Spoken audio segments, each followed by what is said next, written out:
Rocks and Relics by Childers is going to be played in standard tuning, and it's going to be capoed on the 3rd fret of the guitar. From this point forward, I will speak of these frets relative to the capo as though the capo is the nut, so I'll refer to frets 1, 2, 3, and 4 instead of the real fret numbers of 4, 5, 6, and 7. Also, I'll refer to these chord shapes by the shape relative to the capo as though it were the nut, and I'll call this chord an E, even though technically its position capoed where it is technically a G. I'll refer to it as an E. Okay, the first chord you need to know is an E major. You'll have an open 6th string. Your second finger will be on the 5 string 2 fret. Your ring finger will be on the 4 string 2 fret. Your first finger is on the 3 string 1 fret. You'll have an open 2 and an open 1 string. The strumming pattern for this song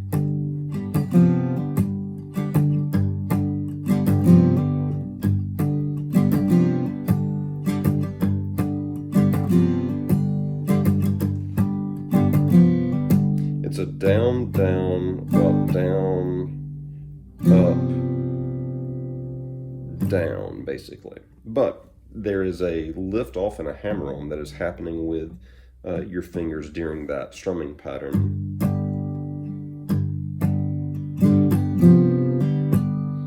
So I'm going down, down, up, down, and then on the up, I'm lifting my ring and pinky fingers off of the fretboard, and then I'm hammering them back down, and then I'm hitting down so that I get a feel like this.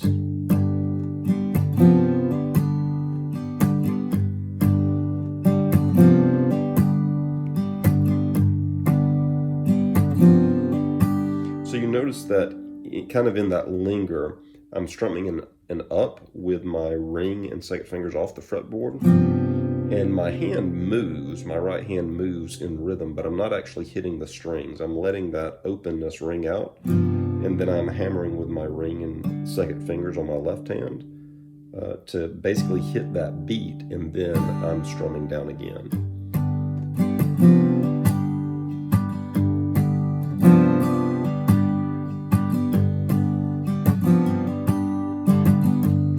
So that's the strum feel. All right, so it vamps on that for a couple of rounds, I think. And then it goes to an F sharp minor. This is going to be a bar chord. You've got to bar your first finger across the 2nd fret of the guitar. Your ring finger needs to go down on the 5 string 4 fret relative to the capo again. Pinky finger on the 4 string 4 fret, so first finger 2nd fret, ring finger 5 string 4 fret, pinky finger 4 string 4 fret. Strumming pattern here, same thing, except for as in the E, we were lifting our ring and second fingers off the fretboard to open and then hammer back down. We're doing this now just with our pinky finger. So in the strumming pattern, we're going to lift our pinky finger so that whenever we open that string on our up strum, we are actually opening it to where we've got our first finger fretting it on the 2nd fret, but we're going to leave our ring finger in position on the 5 string 4 fret. Then we'll strum back down and hammer our pinky finger back down. So E chord with a little hammer on, F sharp minor, hammer on with your pinky finger. Now go to an A major chord. This is going to be an easy chord because it just relies upon one finger, your first finger, to bar the 2nd fret of strings 4, 3, and 2. You want to have an open 5 string though in the bass of this chord. And the strumming pattern, again the exact same, but here we'll be just lifting our first finger to expose like strings 3 and 4.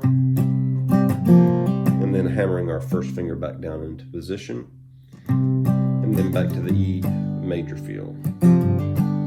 So that is the verse that runs a couple of times, maybe 3 times, 4 times. And then the change that we hear will be a C sharp minor to a G sharp major, and I'm speaking relative to this capo. Technically it's an E minor to a B major, but like relative to the capo, a C sharp minor to a G sharp major.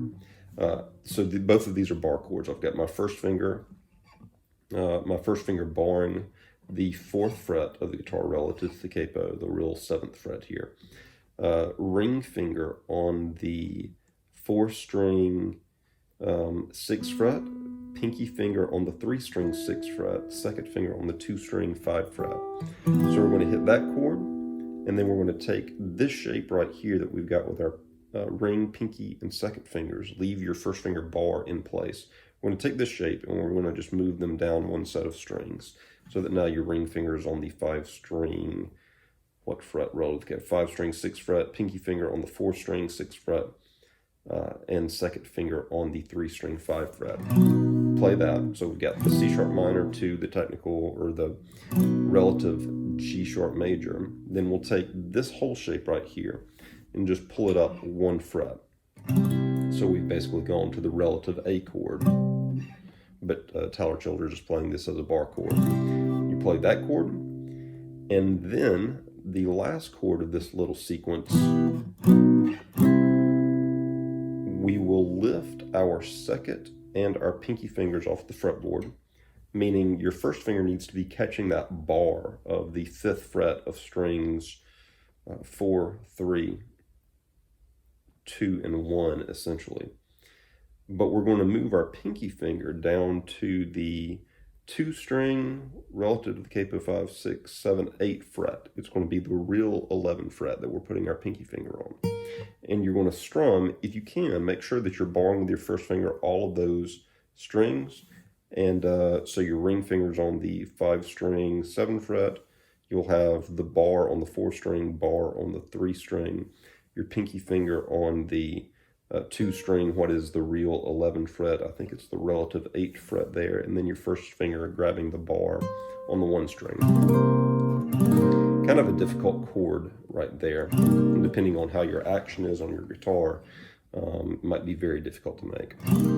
But so that chord ends the little, I guess this is the chorus or the pre-chorus.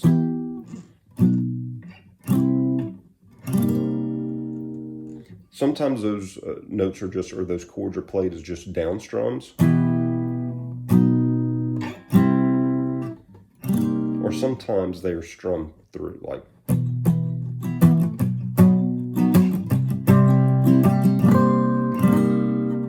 And that was just a down, down, up, down, up, down, up, down, down, up, down, up, down, up, down, down, up, down, up, down, up, down. And then we come back to the E major chord, and then we're going to go to a B7 shape. And this is the last new chord of the song.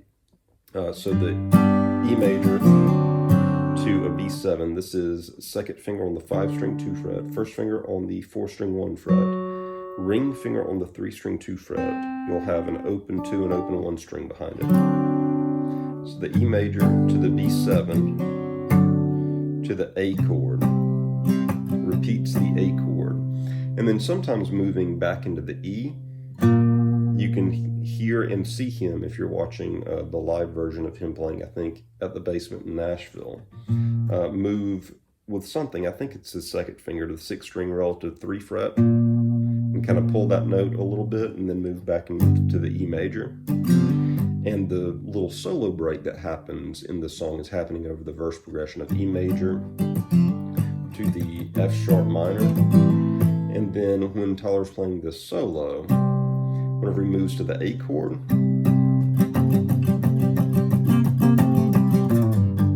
he does something like that, which is kind of just a little blues rhythm inside of this A chord. So if on the A chord we're barring with, we've got the open 5-string and then 1st finger barring the 2nd fret of strings 4, 3, and 2, we'll use either your ring finger or your pinky finger, whichever is easiest, to be doing the little 12-bar blues run thing there of hammer on to the 4-string 4 fret out of the A position, or so pinky down to the 4-string 4 fret for like 1 hit, and then open it back up, then pinky down to the 4-string 5 fret, then open it back up, then back to the 4-string 4 fret, and open it back up. You get like a,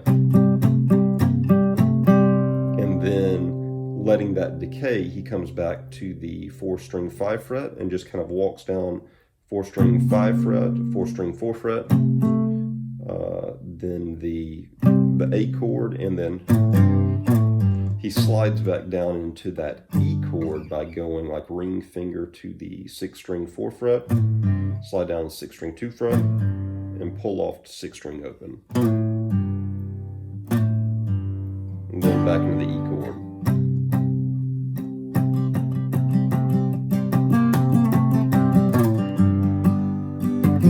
And then right back into that rhythm.